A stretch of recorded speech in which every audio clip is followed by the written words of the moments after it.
Mais le changement, il va être où? Parce que est-ce que le changement, il va pas être dans le fait que là, je suis en train d'optimiser la relation interpersonnelle, c'est-à-dire que du banquier, du conseiller bancaire à son client. Mais ça, c'est un canal qui est en train d'un peu exploser, parce que je suis un client maintenant parmi d'autres, et j'ai conscience que par rapport à des marques qui sont fortes, comme les banques, comme les distributeurs, etc., le fait de s'organiser ensemble de manière collective, c'est pratiquement la seule voie. Et si je ne suis pas content de ma banque, j'ai la solution de lui écrire un mail ou d'aller le voir à son guichet. Ça, je sais qu'en général, ça ne va pas porter forcément grand-chose. Et puis, j'ai aussi la possibilité de me regrouper avec les mécontents de telle ou telle organisation. Et que là, j'ai plus de chances d'être entendu. Ouais. Et c'est là que la marque, c'est ce que disaient les gens de Ferrero avec la marque Nutella qui a 4 millions de fans sur sa page. Ils disent tant que les 4 millions disent que le Nutella c'est délicieux, c'est parfait. Le jour où ils disent on a stoppé le massacre des noisettes, etc., là ça devient difficile. Quoi. Et d'ailleurs ils disent si on doit tout d'un coup entamer le dialogue avec 4 millions de personnes, ça devient compliqué.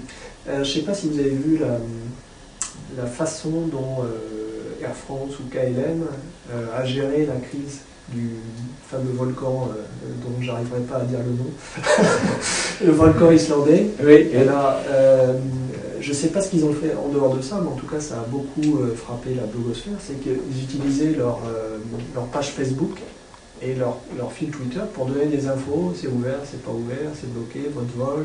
Ils prenaient même, j'ai vu des messages en DM sur Twitter, en disant donnez-nous votre numéro de vol et on va vous dire si il va voler ou pas. Donc il y a quand même un nouveau canal hyper rapide, instantané, que tout le monde peut voir, qui s'ouvre et qui permet de donner de la communication à tout le monde. Alors dans les entreprises de services, ça paraît être une évolution rapide. On voit bien que il y a une vraie mutation, c'est que la banque d'il y a 10 ans ou d'il y a 15 ans, le distributeur d'il y a 15 ans et le distributeur d'aujourd'hui, c'est quand même très différent. Le client lui-même a changé, il est équipé d'Internet, ce qui paraît, il a un PC, il a Internet, il a du mobile. Et donc la marque, soit elle subit d'abord, et puis après elle va s'y adapter, elle va pouvoir l'exploiter ensuite. On va dire voilà, je vais tirer parti du fait que je vais pouvoir tweeter avec mes clients, je vais pouvoir jouer la réactivité. Mais en même temps, c'est une accélération énorme. Qu'est-ce qui se passe si je dois tweeter avec 4 millions de clients? Il y a combien de personnes de l'autre côté pour tweeter? Et la vraie question, c'est comment je gère l'AMU de mon entreprise? Les grosses évolutions aujourd'hui, c'est les clients qui maîtrisent la communication, c'est plus les marques. Elles sont sous pression, les marques. Les marques sont sous pression, on doit être à l'écoute. Elles sont sous pression, ça va être de pire en pire. Là, il y a doivent agir ponctuellement en réponse justement aux conversations qui s'ouvrent, positives ou négatives. Alors moi, ça me rappelle les clients qui me disaient est-ce que votre call center, il ne pourrait pas nous traiter nos emails? Et moi, je leur ai dit je peux traiter vos emails aujourd'hui, dans la mesure où sur 100 personnes, il y en a à peu près 3 qui pourraient suffire à traiter vos emails. Mais il y a fort à parier que les 3 d'aujourd'hui seront les 30 dans 3 mois, les 300 dans un an, et peut-être les 3000 dans 10 ans. Donc, du coup, c'est pas tellement les trous dans mon call center, les baisses d'activité qui vont pouvoir compenser puis gérer ça. Il faut vous organiser, c'est une vraie activité. Et moi, j'ai l'impression qu'on en est au début. Aujourd'hui, se tweet gentiment en France. Je pense que ça va tweeter avec beaucoup de violence. On voit la communication qui est reprise par la presse, on voit l'équipe de France, on voit les gars qui font des calls de presse. Les gens qui utilisent Twitter en France. Oui. Et déjà, ça pose certains problèmes d'organisation. Donc si on multiplie ça par 100, c'est un canal complètement ridicule, on peut le dire, par rapport au volume qu'une plateforme de relations clients peut traiter. Donc ça va poser de gros problèmes. La difficulté sur Internet aussi, c'est que les canaux sont multiples. C'est pour ça que les marques ont eu des difficultés. Elles ont essayé dans un premier temps de se positionner avec leur site, avec leurs réseaux sociaux, et ça n'a pas marché parce que les clients, en fait, l'internaute, le mobile-note, il est libre, donc c'est lui-même qui va sélectionner ses réseaux.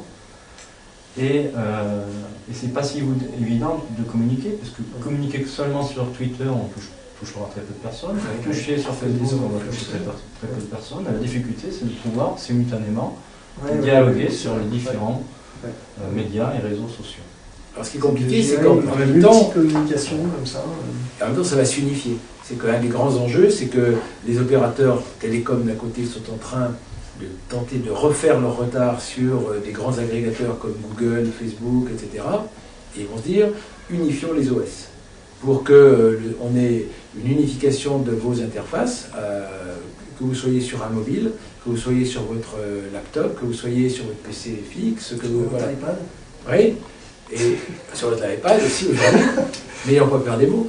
Et donc, ça veut dire qu'en plus de tout, alors que les marques ont à peine réussi à se positionner sur des canaux qui sont en train d'évoluer, il va falloir en plus qu'ils gèrent l'agrégation en essayant de ne pas se tromper de plateforme. Oui, et en adaptant la communication en fonction des canaux. Parce qu'on va Exactement. utiliser Twitter différemment de Facebook. Et on ne va pas vouloir avoir la même communication qu'on peut recevoir sur Twitter que sur Facebook. Oui, en plus, Les oui. marques vont être obligées de prendre tous les médias en compte parce qu'il ne s'agit pas de louper le message d'un client important qui va balancer une info sur Twitter en disant j'ai pas eu mon album PhotoWays ou je sais pas quoi sur Twitter. Donc on ne pourra pas négliger un canal, il faudra absolument être au rendez-vous de toutes les